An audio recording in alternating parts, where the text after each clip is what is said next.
Selamat sore para subscribers yang dimuliakan oleh Tuhan ya.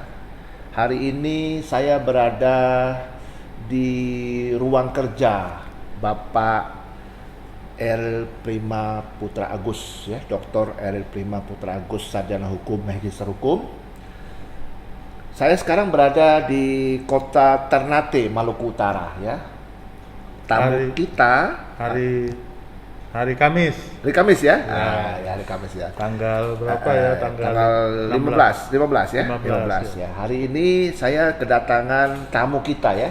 Nah, tamu kita hari ini ya tamu yang istimewa sekali ya. Saya datang ke Ternate ini dalam rangka untuk ada pekerjaan yang harus saya selesaikan. Nah, kebetulan saya mengundang Pak Eril ini. Ya, saya sebelum itu saya akan kenalkan dulu, beliau ini adalah teman sekaligus guru saya. Banyak menginspirasi saya. Kami lulusan dari Universitas Sriwijaya, kampung kami ini Palembang, Wong Kito Galo. Jadi Bapak Ibu ya, nanti Bapak Ibu dan para pendengar YouTube yang berbahagia ini bisa mendengarkan ya, topik yang akan kami bicarakan pasti sekitar dengan penegakan hukum. Nah, sebelum saya sapa, saya kenalkan dulu bahwa Pak Eril ini sekarang lagi menjabat sebagai Kepala Jaksa Tinggi di Maluku Utara. Beliau banyak sekali menulis buku dan juga beliau banyak berkarya. Di samping juga berkarya di buku, beliau juga memegang beberapa jabatan penting di kejaksaannya. Setahu saya dulu yang saya lihat itu dia pernah jadi kajari di mana itu Pak dulu di Sanggau Pak ya, Kalimantan Barat. Terus Bapak pernah jadi asisten pidana umum Pak ya di Sumsel Pak ya. Terus jadi kajari di Bandar Lampung Pak ya. Jadi beberapa jabatan strategis yang beliau. Asisten tiga kali Pak ya, di Riau sekali Pak ya. Aswas di Riau. Datun di Lombok Pak ya. Nah, jadi banyak sekali jabatan-jabatan beliau ini. Nah, beliau sekarang menjadi Kajati. Sebelum kita sapa ya, kita tahu bahwa Pak Eril ini masih aktif bekerja di kejaksaan. Apa kabar Pak Eril? Baik, alhamdulillah. Pak Robin Tan. Ya, apa kabar juga? Ya, semua baik Pak. Alhamdulillah Pak, syukur bisa kita sudah tua kayak gini kita jumpa lagi Pak ya. Dalam keadaan sehat. Nah, Pak Eril, jadi begini. Kami ini punya kerinduan Pak Eril untuk Pak Eril cerita sedikit Pak. Sebelum Pak Eril itu bercerita tentang nanti soal penegak hukum yang saya akan tanya, Pak Eril cerita dulu deh. Kenapa kok Pak Eril itu mau jadi jaksa? Nah itu penting Pak. Nah gitu. Setelah kita selesai, kenapa Pak Eril jadi jaksa? Cerita. Dulu cita-citanya mau jadi jaksa, apa jadi polisi, atau mau jadi hakim, mau jadi Pak cerita. Terima kasih. Silakan Pak. Begini Pak Robin, pertama saya merasa tersanjung sekali. Pak Eril buka dong sepertinya, biar Pak Eril dengar suaranya dia dengar. Ini karena santai. COVID nih, jadi saya Pak Robin selalu pakai ini, tapi khusus pertemuan ini saya buka. Jadi kalau mau ditanya menjawab nih panjang ceritanya. Kenapa? Singkatin aja Pak. Singkatin. Saya tuh dulu bercita-cita tuh jadi diplomat. Karena itu ingat Pak Robin, dulu waktu kita sama-sama kuliah di Unsri, yang ambil jurusan hukum internasional itu cuman saya sendiri. Kenapa saya ingin jadi diplomat? Saya tertarik dengan kinerja ayah saya. Waktu itu jadi Pak Agus ya? Iya, profesor. Profesor. Atas pendidikan kebudayaan di KBRI Kairo. Di mana di Mesir, beliau menginspirasi saya, suatu saat saya ingin jadi diplomat. Nah, saya lulus dari Unsri 87, masuk tes di Deplu. Yang namanya tes kan berhasil, ada yang tidak berhasil. 2 kali saya tes. Saya itu sama Pak Martin Natalegawa, Shirley Malinton. Masih ingat saya. Shirley Malinton penyanyi. Ya, bukan rezeki saya lah. Gagal Pak ya waktu itu? Gagal. Jadi ceritanya Pak Eril ini maunya jadi diplomat, nyasar jadi jaksa. Gitu. Iya. Nah, terus gimana Pak bisa jadi jaksa? Ada pasien, ayah saya melahirkan cesar. Itu Pak ya. Kalau mau saya sebutkan namanya, beliau tuh Manahan Utapia, Bapak Manahan Utapia. Istrinya itu polisi. Pulang-pulang saya ditanya, anak Pak, aku sudah jadi diplomat. Belum. Pengacara dia. Pengangguran banyak acara kan. Ini cerita dulu Iya, nih. cerita dulu. Akhirnya dia bilang kalau enggak masuk kejaksaan. Nah, sekarang kejaksaan berubah apa? Masuk tanpa tes, harus rekomendasi dari dekan. Jadi waktu itu saya rekomendasi Pak Dekan almarhum Profesor Mustafa Abdullah, ya. Alhamdulillah masuk saya di Kejaksaan Pak Rudin. Jadi Itu masuknya dari Jakarta apa dari Palembang, Pak? Palembang. Dari Palembang, Iya, Pak ya, tapi keputusan semua di Jakarta. Iya, waktu itu, Pak ya. Iya. Oke. Tidak pernah terpikirkan saya yang namanya KUHP itu tidak hafal itu kan kalau pidana. Iya. Itu kan kalau lihat baju kok gagah juga ya. Iya, gitu. Jadi asal usulnya itu ceritanya Itu Pak Eril. ceritanya, Waduh, Pak Eril. iya. Tapi Pak Eril enjoy kan? Enjoy. Iya. Dan saya juga mencatat karirnya Pak Eril ini juga tidak jelek-jelek amat lah di Kejaksaan kan. Buktinya Pak Eril kan bisa menjabat beberapa posisi strategis. Artinya Pak Eril itu kan berprestasi. Nah, Pak. Nah, lepas dari situ Pak ya, Bapak sudah berprestasi.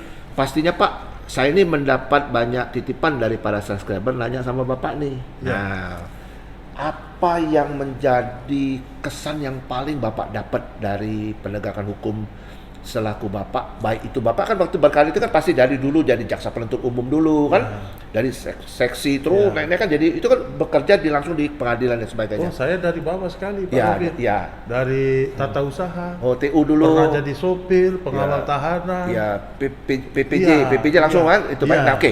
Yang saya mau Pak Eril cerita sama kami ini Pak, Bapak berbagi itu Pak, ada nggak kasus yang sangat terkesan bagi Pak Eril dalam waktu Bapak jadi jaksa penuntut umum itu? Itu yang saya mau. Bapak sebagai JPU ya, pernah kan? Pernah. Apa yang kira-kira, wah ini ada kasus gitu. Bapak cerita secara singkat, terkesan apa? Kan ini kan satu momentum menurut saya itu tonggak sejarah Bapak. Oh saya baru merasakan jadi jaksa gitu loh, bisa nuntut gitu loh. Gitu. Nah, silakan Pak Eril. Bebas aja Pak Eril. Jadi saya yang terkesan itu pertama kali jadi jaksa. Mau menyidangkan tuh ragu. Terus terang ada rasa takut. Gitu. Nah, tiba-tiba waktu di Jakarta Barat saya pertama kali jadi jaksa ditempatkan di Jakarta Barat. Guru saya itu Pak Sidik Latukonsina. Oh Pak Latukonsina. Iya. Sidik Latukonsina. Kami 7 orang. Dipanggil lah. Siapa yang berani nyidangkan saya? Perkara 480. Penadahan. Iya, penadahan Pak ya. Saya sidang. Ternyata sidang di Jakarta Barat itu jadi jaksa kok enak, gampang. Dan saya terkesannya apa? Nasib kita itu, maksudnya nasib orang itu di tangan kita Pak. Oh, kita yang nuntut Pak ya? Iya. Kita yang Jadi kita diputus sama hakim, baru kita sadar. Waduh, gitu Pak ya? Berarti kita yang menentukan nasib. Kalau Kalau itu, kita Pak, mau ya? macam-macam kan kriminalisasi. Iya Pak. Oh gitu. Kedua, Pak, pengalaman yang tak bisa saya lupakan lagi ya? dalam perjalanan. Saya jadi eksekutor terpidana mati di Palembang. Pernah Pak ya? Pernah. Itu 3 kasus orang yang pembunuhan berencana Pusri, Pak. iya. Oh, yang satu keluarga itu Pak? Satu keluarga. Oh iya. Pak Rudin tahu juga. Oh ya? saya ngikutin Pak kan. Itu, Saya juga. jadi saya karena jabatan mau tak mau waktu saya menjabat Aspidum orang itu sudah sadar. Sudah menjadi ustadz guru ngaji di Cilacap, di Nusa Kambangan. Ya. Tapi harus ditegakkan penegakan hukumnya, dieksekusi Pak ya. Sudah tua. Oke. Rasa kasihan. Oh gitu Pak ya. Mau tidak mau kita harus eksekusi. Di situ yang saya Itu lupakan. perasaan Bapak gimana Pak? Menjadi perasaan eksekutor, saya Pak? ya jelas lah. Ada rasa berdosa gitu Pak ya? Berdosa enggak lah, tanggung jawab itu. Iya. Jadi ini pelajaran buat para junior dalam hukum kita ini. Kalau sudah putus Pak, jangan ditunggu-tunggu lagi. Eksekusi cepat. Kita kadang-kadang menunggu upaya hukum ini. Proses itu Pak ya? Itulah yang membuat panjang. Jadi cerita panjang ya Pak ya? Oh gitu Pak ya? Kan kasihan nasib daripada terpidana ini. Iya Pak. Yang semestinya saat itu bisa dieksekusi sampai 20 tahun Pak. Iya. Padahal sudah ada perubahan Pak ya? Sudah. Dari diri orang tuh, orang sudah insaf, sudah apa, tapi harus demi dieksekusi juga akhirnya Pak ya? Oh begitu. Kepastian hukum. Ya untuk second hit, kepastian hukum betul Pak. Nah Pak Eril ini menarik sekali Pak Eril ya, Pak Eril punya pengalaman seperti itu. Nah apa namanya, berkembangnya pangkat Pak Eril naik terus ya Pak Eril ya. Nah kan pastinya kan Pak Eril kan sebagai jaksa kan berkutat kepada kan korupsi kan Pak. Oh iya. Nah Iya. sekarang kita ngomong korupsi nih Pak Iya. ya. Nah, menurut Pak Eril ya, apa yang paling fundamental yang perlu dipahami sama adik-adik nih di kejaksaan? Kan kita ini kan sebentar lagi mau meninggal kejaksaan nih, membuat satu legacy yang baik lah gitu. Nah, menurut Pak Eril apa yang harus dilakukan oleh adik-adik ini yang menurut pengalaman Pak Eril dalam penanganan kasus-kasus korupsi yang Pak Eril pernah tangani? Jadi maksud saya itu gini Pak, tipnya bagaimana? Kan biasa kan ada tekanan dari internal maupun eksternal, itu hal yang menurut rahasia umum kan begitu. Nah, menurut Pak Eril gimana supaya ini jadi bekal adik-adik dalam menangani korupsi ini bagaimana gitu loh Pak Eril. Silakan Pak Eril. Sepanjang negara kita ini, jangankan di Indonesia Pak, di luar negeri pun korupsi ini sulit diberantas. Tapi kita tidak boleh pesimis. Nah, sebagai jaksa kita harus yakin. Sebagaimana diketahui dalam penegakan hukum memberantas korupsi itu kan kejaksaan itu harus melalui fase-fase. Ada namanya penyelidikan, penyidikan. Kalau ditemukan 2 alat bukti bisa kita tentukan tersangkanya Pak Rubi. Iya. Jadi pengalaman saya, biar ini tuntas, seorang jaksa itu harus menguasai anatomi daripada tindak pidana korupsi, perkara yang akan disidiknya. Iya. Karena kita penyidik ya Pak ya. Kita penyidik menangkap penuntut kan. Langsung kan jaksa juga nuntut kan. Dominus litis. Iya, begitu. Nah, Pak Eril, dalam penegakan hukum korupsi itu Pak, bagaimana ngatasi ada tekanan Pak? Tekanan politik, tekanan internal, sikap Pak Eril apa waktu itu? Apa Pak Eril nyerah atau profesional aja? Gimana Pak Eril? Kalau saya selama karir saya tidak ada tekanan. Oh, enggak ada Pak ya? Tidak ada tekanan. Nggak ada, ya? Sepanjang kita di On the track. Oh. Yang ada tekanan tuh biasa ada kepentingan. Oh begitu. Nah, itu maka saya selalu kepada staff kita on the track aja. Kita sebagai jaksa jangan kita menunggu laporan. Kita harus proaktif. Oh. Indra Adiaksa, kita kan ada intelijen. Iya, intelijen, betul. Ya. Jangan kita menunggu berdiam, kita harus aktif. Apalagi kita sekarang kan mencanangkan wilayah bebas korupsi, wilayah birokrasi bersih melayani. Nah, ini merubah mindset jaksa sehingga apa yang dibangun oleh pimpinan Pak Jaksa Agung, Pak Burhanuddin, itu sekarang sebagaimana Pak Robin ketahui, tidak main-main. Betapa beliau kasus besar kan? Iya. Itu sudah luar biasa. Betul. Perkembangannya begitu Pak ya? Yang menumbuhkan kepercayaan masyarakat terhadap kejaksaan. Jadi menurut Bapak Pak, ini ada perubahan besar Pak ya, yang fundamental di kejaksaan Pak ya? Iya. Secara fundamental tuh berubah Pak ya, dari kulturnya ini Pak ya? Iya. Nah Pak Eril, jadi Pak Eril kan berarti Pak Eril nggak punya pengalaman ada tekanan tuh nggak pernah Pak ya? Kalaupun misalnya ada tekanan, gimana kiatnya Pak? Supaya adik-adik ini dengar Pak, supaya adik-adik ini juga Pak Eril punya gini, ngadepin tekanan. Ya kan, apakah kita mesti fight lawan atau kita santun, kita mesti ngasih tahu dengan orang itu, Pak ini begini memberikan. Bagaimana dulu Pak Eril? Tipnya itu loh Pak. Kalau tip itu sebenarnya kalau kita berdasarkan hukum Pak, kita kan semua perkara itu menentukan suatu kasus, menetapkan tersangka kan melalui expose berjenjang. Nah, kalaupun ada telepon, ada apa, ya kita berdasarkan kajian, ya kita apa namanya Pak Robin ya. Kalau itu memang mau tidak mau harus diangkat dalam penegakan hukum. Kenapa kita harus takut? Oh begitu. Iya. Saya nggak iya. takut Pak. Oh begitu Pak Robin. Iya. Saya pernah walaupun tadi saya bilang belum pernah. Ya kalau pengalaman sampai ngancam-ngancam belum. Tapi kalau ini tolong titip, ini masih keluarga ini, saya nggak peduli. Jadi Pak, prinsipnya kita jangan peduli Pak ya. Kalau kita larut dari situ, malah kita bahkan diiming-iming macam-macam. Wah, begitu. Jangan-jangan orang ini istilahnya mancing-mancing kan? Jadi kita harus on the track. On the track Pak ya. Oke. Nggak ada beban jadi Pak Rubi. Betul. Gitu. Nah itu ini Pak. Dan ini dalam merubah kejaksaan ini memang perjuangan yang berat. Iya, iya, iya. Nah, mumpung saya Pak. jadi kajati, untuk ibarat orang mau berbenah, Iya, iya.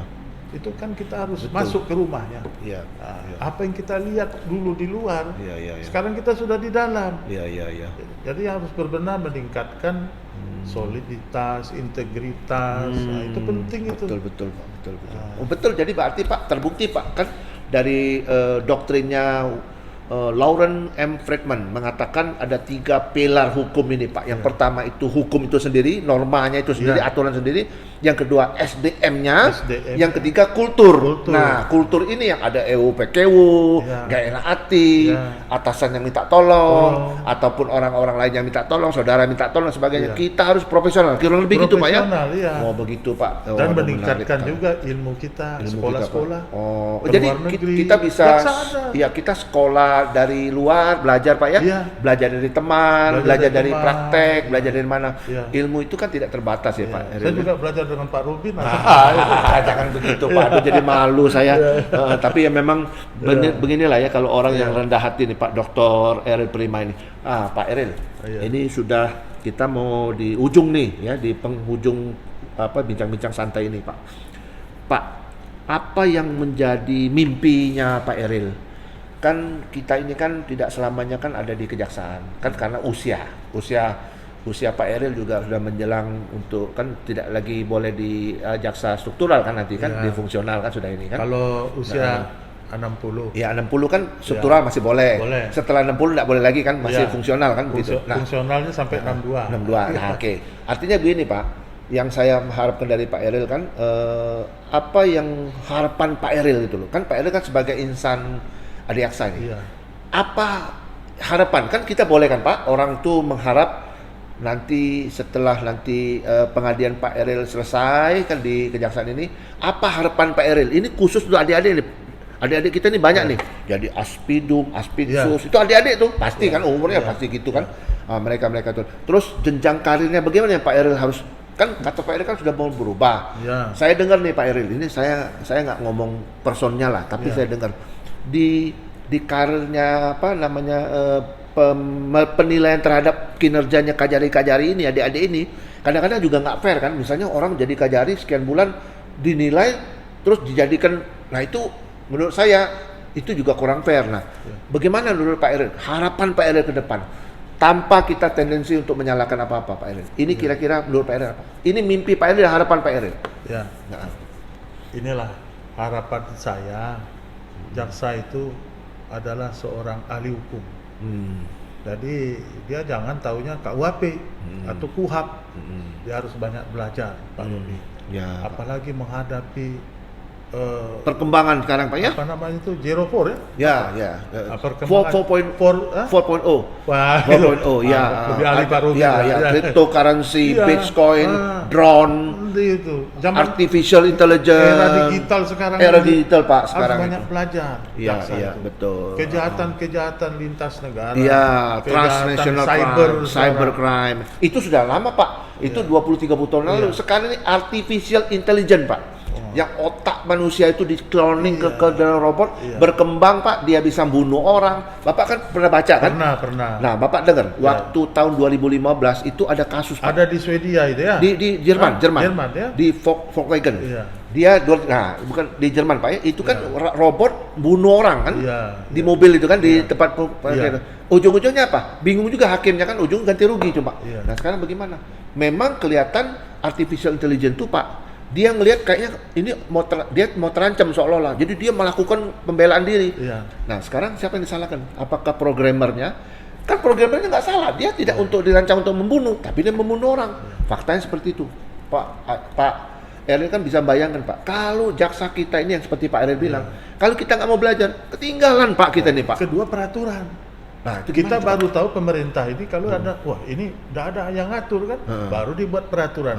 Indonesia ini selalu ketinggalan. Karena dunia sudah maju ke depan. Betul. Teknologi. Karena jaksa mau bertindak ada peraturannya. Betul. Kembali ke asas segini, nulum delictum pasal 1 ayat 1. Itu yang mungkin Pak Eril mungkin ada gebrakan Pak ya, maksud Bapak itu ya di dalam kejaksaannya. Jadi harapan Bapak tadi apa Pak? Dikonkretkan Pak ini. Harapan kita pemirsa kita ini ngomong agar insan-insan adiaksa muda itu banyak membaca merubah mindset yang senior ya. Nah, jangan masuk kejaksaan tujuannya mungkin materi ya, cari salah itu, Pak, ya. jaksa. Kan jaksa ini Abdi negara, Pak.